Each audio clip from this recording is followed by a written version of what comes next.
My name is Josh Lukens. I'm the new energy engineer for the University of North Texas. It's a new position there, so I'm kind of blazing a new path, but they've done a lot of really cool things. I'm going to talk just a little bit about some of the things that we have done and that we're going to do here in the near future. So, the University of North Texas has done a really good job all the way back into the 1990s of incorporating sustainability and energy efficiency into their standards and into kind of their master planning and scheduling of everything that's going in. It's a relatively large university with about 38,000 students and 7 million square feet of conditioned space. One of the things that's really come about over the last 25 years is the University of North Texas has really been able to utilize energy efficiency as a vessel to fund large capital expenditures to improve the campus. I'm going to go into those in a little bit more detail, but you see here we did in 2012 a $42 million energy project that had a lot of impact on campus. With that program, we put in a central chill water plant as kind of like the biggest ticket item, but it also covered all kinds of little things across 100 different buildings on campus, like metering, lighting efficiency, water efficiency, controls, scheduling, all of those kind of low-hanging fruit that you can get in some of those older institutional buildings, and being able to leverage the energy savings into the money was what allowed us to be able to update all of that equipment and get into those modern things. One of those kind of neat projects that really has become part of the identity for UNT is the 3 wind turbines that are out by the new Apogee Stadium, the new football stadium that was built in 2012. If you're coming down 35 from the north, you can't help but see them. And I talk more with students and faculty about those wind turbines than anything else that we do on campus. So it's like that beacon at the front of the campus that says, we're UNT, we're looking to do things the green way and make a difference in that way. One of the other kind of really innovative things that I think UNT does is our sustainability department is part of the Division of Student Affairs. Typically you'll see that as part of administration or one of the other groups on campus, and with it being on the Division of Student Affairs, it really allows for a lot of collaboration, a lot of ability for the students and the people that are our community at UNT to make an impact for us. I talked a little bit about the SMART program. When it was finished in 2013, expecting to see about $2 million a year in energy savings. We're exceeding those expectations right now by about $1 million or $300,000 extra a year over what was initially planned, and that's great. And that kind of adds into our first phase of performance contract that was taken out in 1999. So we have a total of almost $25 million over the last 17 years that has been saved in energy savings, reducing our energy consumption per square feet by about 12% over that time. So a really great success to utilize that funding mechanism that they're going to talk about. Some of those things later on, I think, to help with that. In 2012, the university instituted a policy that all buildings would be built to LEED Silver standard, and ever since then we haven't built anything less than LEED Gold. There's some examples up there of what we're doing, but I think kind of the next step that we're talking about is LEED is leadership in energy and environmental design, and leadership in energy is the part that we want to focus on in that, and taking some of those standards that are optional and make them required for buildings on our campus, and that's a way to kind of emphasize that energy is the leading part of LEED for us. And the last thing, impact-wise, that we're talking about is the student sustainability. They have the We Mean Green Fund. The students put out a little bit of money every year in their student fees and give us a vessel that the students can give us ideas. They can select which ideas need to be implemented, and then people around campus like myself and facilities and the sustainability manager can take the money that comes from the students, the ideas that come from the students and that we're selected by the students and implement those. And it's a really great way to bring it into the community and kind of get all of that across. And I think there's some example of projects here, but one of the things that I want to pull up from that on the lessons learned is that people in facilities and in other groups that have gone and made recommendations have gotten shot down. Not a single one of the student recommended and chosen projects has ever been shot down by the administration. So it gives us that vessel of, if you can inspire an idea in a student and foster that along, that it gives you the power of the community to help you get those things that we all want and want to see implemented to actually have the best possible chance. And so, I'm at 5? Okay. The one thing that I wanted to add for that, I'll just go over a little bit. The university is really making a new concerted effort, and that one of those efforts is me standing up here and putting that money and effort into putting professionals in the right place for the university to succeed and focus on energy. So that's the focus area that I wanted to get. So sorry, went over. Thank you very much. Thank you.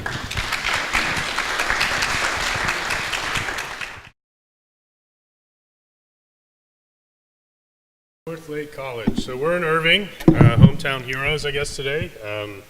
In the audience, too, we have Steve Schellenberg. He's our Senior Associate Director of Facilities. He's the one who's managing most of the energy data.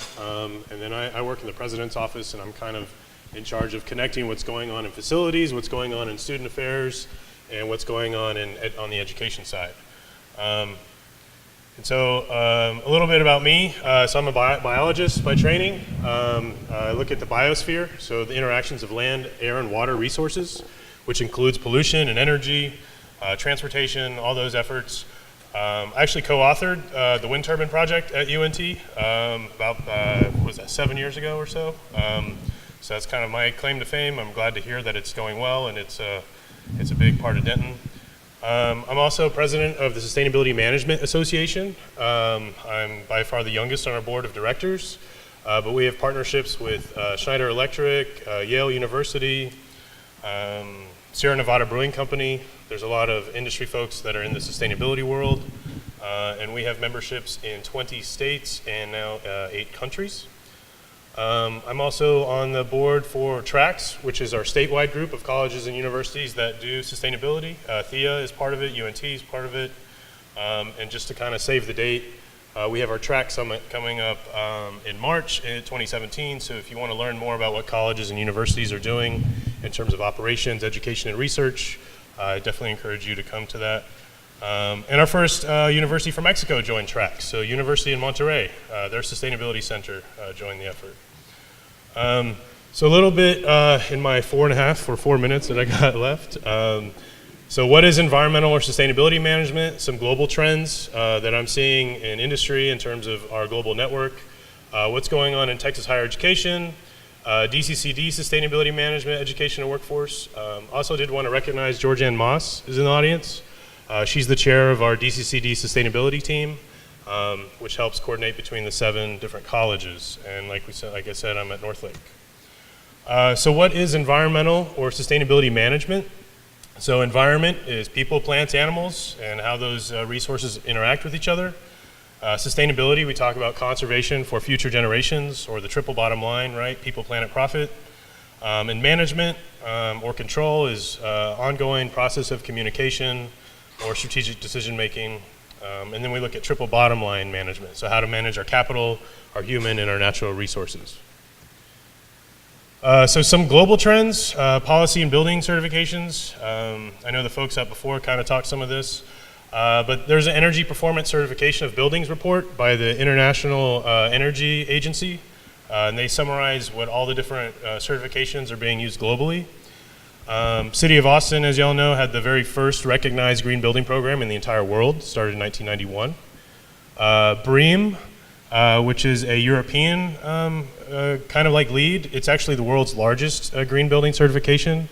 So if you're not really working outside the US, maybe you haven't heard of this, but there's over 2 million buildings certified under BREEAM, and LEED is only certified 500,000. So just to kind of show you market penetration.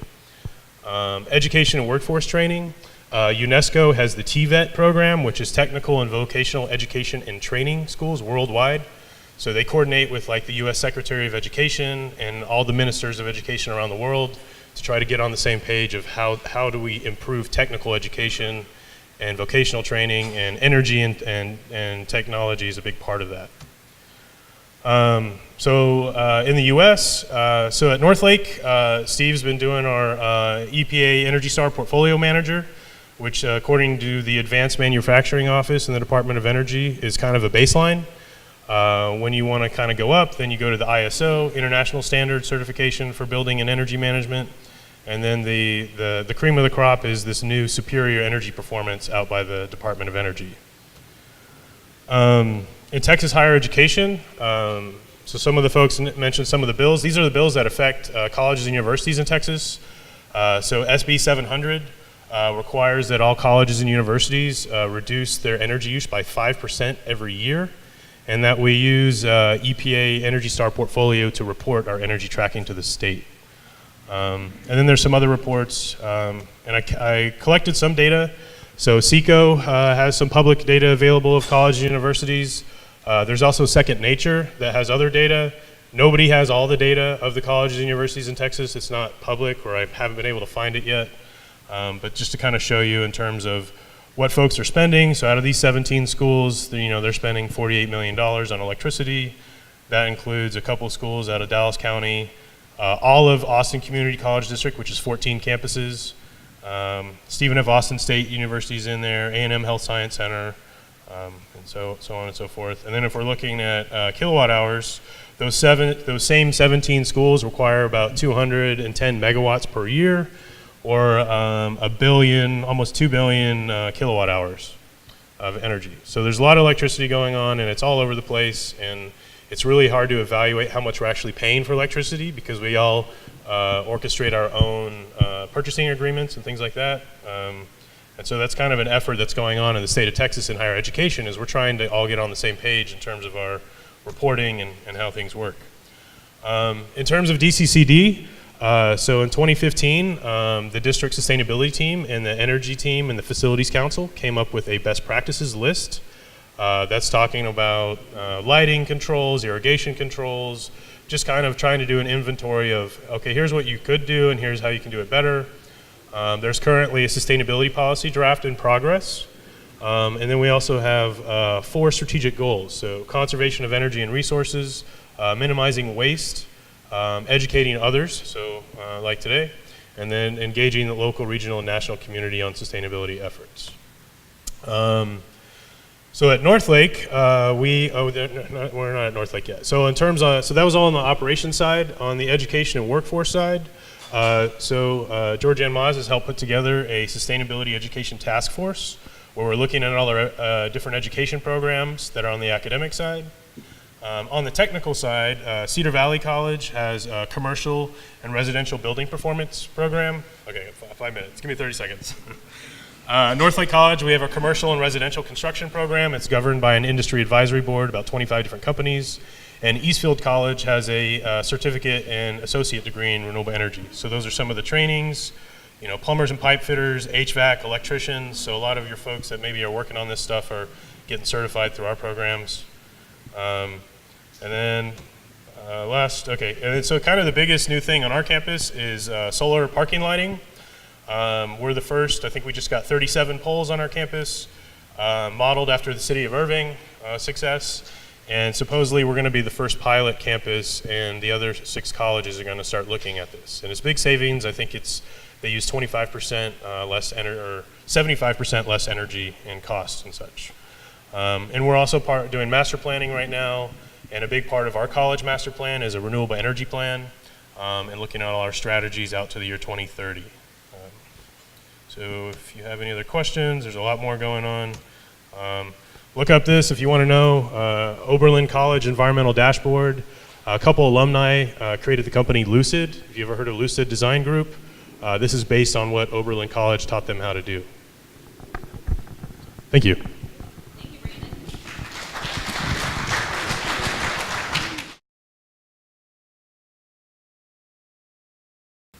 Formerly, we had 5 buildings occupying 13,000 square feet. We ran out of room about 1980 and started planning for our new building for the Energy Technology Center. New building, 87,000 square feet. It's a 2-building complex. South, 1-story, high bay labs, 20-foot ceilings in them, classrooms and offices. Our north building, 2 stories. Labs in that building are only about 12 feet. And then between the 2 buildings, we have a multi-purpose auditorium and commons area for school meetings and vendor presentations. Some of the features of it: exposed color-keyed MEP distribution systems. All mechanical and electrical rooms are glassed in so everybody can see what's going on in them. The advantage of that is it makes our maintenance people keep those rooms clean. Storefront partitions in all laboratory spaces. We intentionally sized the hallways large enough for forklifts to drive through the building so we can deliver equipment into any lab with a forklift. 2 reasons for that. One, we deal with big things, and we wanted our vendor partners to be able to utilize the building for industrial training. They can back a truck up to our loading dock, unload their equipment, take it into our auditorium, and do what they need to do. Extensive collaboration and learning spaces. We call them sticky spaces, located all throughout the building. Every sticky space has tables and chairs, plug-ins for laptops, iPods. Every sticky space also has a 48-inch flat panel TV so the students can plug in and do educational things like play games. We have a building envelope mock-up on display that when we started planning the building, and the contractors came out and put up a sample of all the materials, and that's a permanent display now. Low E double pane argon glazing throughout, high efficiency reflecting roofing. We have an underground tunnel that connects our facilities building to this building for all of our hot and cold water and electrical. We have a large bioswale. All rainwater collected on the building drains into our bioswale. So unless we have a flooding rain, we don't send anything off to the city's storm sewer system. All VAV reheat air distribution system, energy recovering units, variable volume refrigerants. We have 3 geothermal wells, pressure independent characterized control valves for all cooling and heating. Low loss, amorphous core, medium voltage. You can tell our electrical people wrote this one. 15,000 kilovolt 2X transformer supplies complex with 480 volt electrical power. It's all of this stuff is the latest and greatest technology as of a year ago. And this also drove part of the decision to glass in all of our mechanicals so they could show this stuff off. All laboratory fixtures use ½ gallon per minute with sensor control. Urinals all 0.125 gallon per flush sensor control. Trap guards instead of trap primers. Irrigation system utilizes 95% drip irrigation. Irrigation is all controlled by a computerized system connected to the district and our local weather station. All planting areas have tailored irrigation routines, and all of the irrigation has a sensor, so if there's any break, it automatically shuts off. A full DDC BACnet building automation system. Everything can be monitored from a central location. Additionally, there are several 72-inch flat panels located throughout the building, so anybody can come up and look at all of the energy and water utilization in the building as of 15 minutes ago. We update the system every 15 so you can actually see what's happening. All electrical is broken down into subgroups. Each wing of the building has 4 subgroups, so you can monitor throughout the building. an extensive solar array. Everything's grid tied. September, we finally hooked up our wind turbine. Ours isn't quite as impressive as UNT's, but, and we have a natural gas emergency generator when needed. Thermal energy metering, chilled water, heating, domestic water, natural gas. Water consumption is monitored by building subsection, domestic hot water usage by building subsection. Data is collected on our UPS and generator system, and everything is monitored on a 15-minute interval. Bioswale that treats all stormwater runoff, all with natural grasses and flowers in our turf area, everything chosen for drought hardiness. Renewable energy, 106 kilowatt peak DC PV generator, 12.5 kilowatt wind turbine, solar tubes used throughout the building to reduce the amount of electrical lighting, all LED lighting throughout the building. And 3 weeks ago, we received our platinum LEED certification.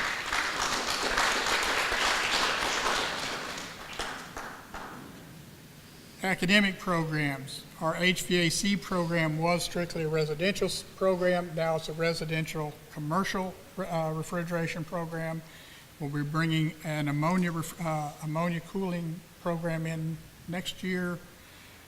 Building automation system program, construction management program, architecture, and our renewable energies program. One of the more important things about it to us, it took us 15 years to plan and fund this building. If you aren't familiar with Tarrant County College, we're on a pay-as-you-go system, so the building was paid for the day we broke ground. We teamed with Archer Daniel Contractors. We broke ground. 14 months later, they handed us the keys to the building. We moved into it last August and just completed our first year of classes, and it's been an absolutely perfect building. Out on YouTube, you can find some very pretty videos of it. It's a gorgeous building. If you ever need to show one off to convince people you need to build one, give us a call. We'd be happy to show it to you. And it's proved to our district, to our board, that we can build a technically efficient and up-to-date building on budget, on time, that will last us for another 50 years. So, thank you.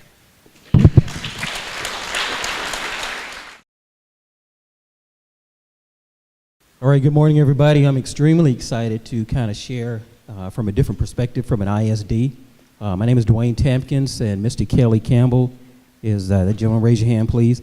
He's the other energy specialist manager for MISD. And trying to do this in 5 minutes is like trying to put 10 gallons in a gallon jug. So as an administrator, I'll try to do the best I can. Both Mr. Campbell and I are former campus administrator. He was an elementary principal. I was a principal, assistant principal at a high school. So that's kind of our background.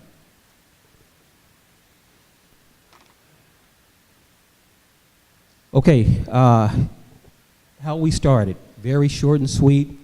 In 2006, our associate superintendent, Mr. Jeff Brogdon, looked at our utilities for the district and said, you know what, I think we have an opportunity here.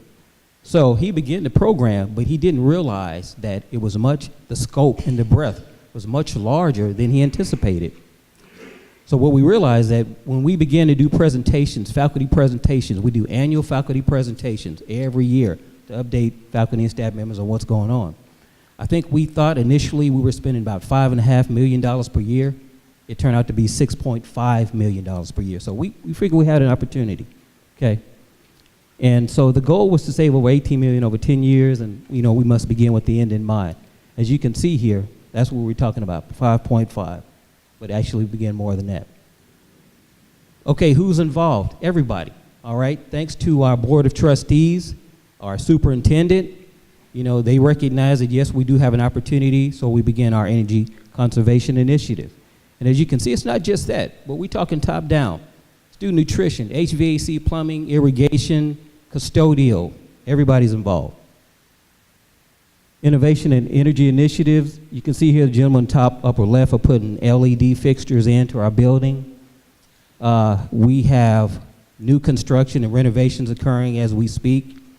We have constructed 5 new elementary campuses that are geothermal, ground source heating and heating, as you can see here.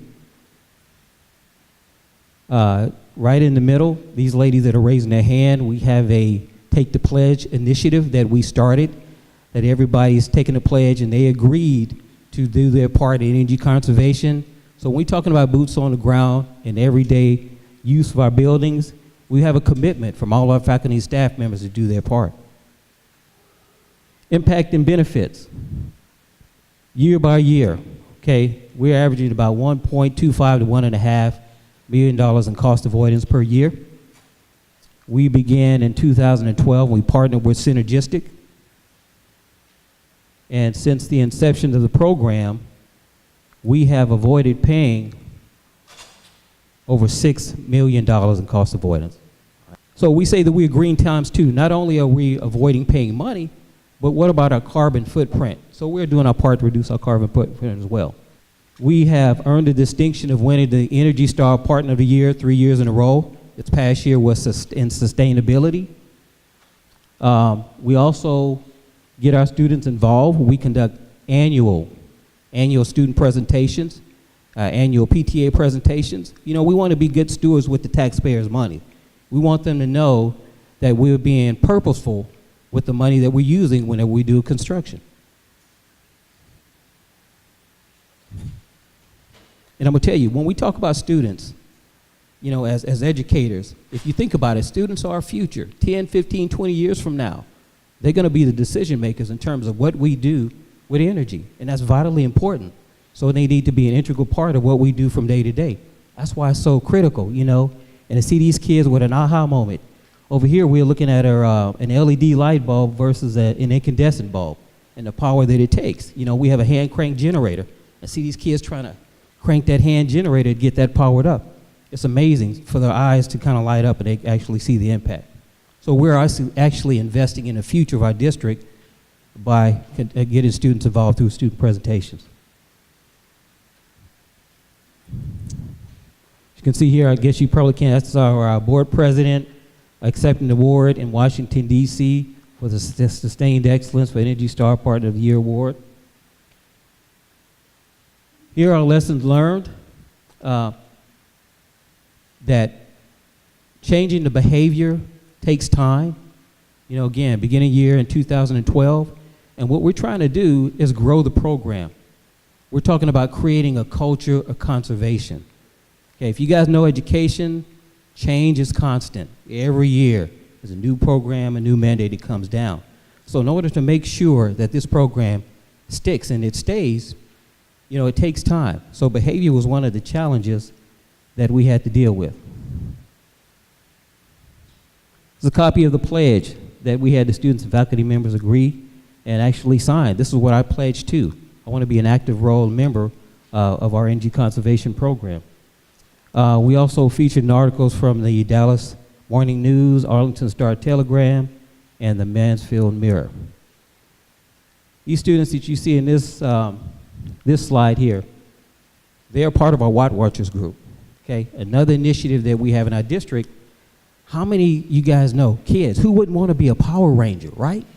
Right? So we're inspiring our kids, and I want you to know this is one of the oldest running Watt Watchers program that we have in our district. There's well over 30 kids who have now advanced to the intermediate campus, and they begin to start a Watt Watchers program at the intermediate level. So our goal is to implement this district-wide. Imagine, Watt Watchers begin in elementary all the way up to the high school level, okay, and amazing things that they do. They conduct weekly audits throughout the buildings. And it's pretty funny. When they conduct an audit, you should see these teachers running down the hallway, going to shut off lights, turning off projectors, you know. It's amazing. You want an impact? Empower kids, empower students. We're teaching them to be leaders, right? And to take the initiative. Again, remember, we're talking about the future. You have to invest in our students, and they do a phenomenal job of taking care of business. Okay, what are our next steps? We want to continue the program as it is and continue to grow the program. Mr. Campbell and I conduct routinely 25 audits every week. Every week. Boots on the ground. 3 o'clock in the morning, 10 o'clock at night, doesn't matter. Hopping the rooftops. We're looking for opportunities. Road exhaust fans, you know, multi-zone air handling units that are running out of schedule, different programs and things like that. And we're also shooting for the Energy Star Part of the Year again this year. We have our district cars wrapped. And as a matter of fact, there's one right in the parking lot, so if you'd like to, next break, get a chance, go out and look at it. It's pretty nice, you know. So it's an opportunity. We want the community to know. And again, faculty and staff members know how much we support them, how much we appreciate them, and that's how we can continue to grow our program. Did I make it? I guess so. All right. Okay, good. Thank you very much. I appreciate it.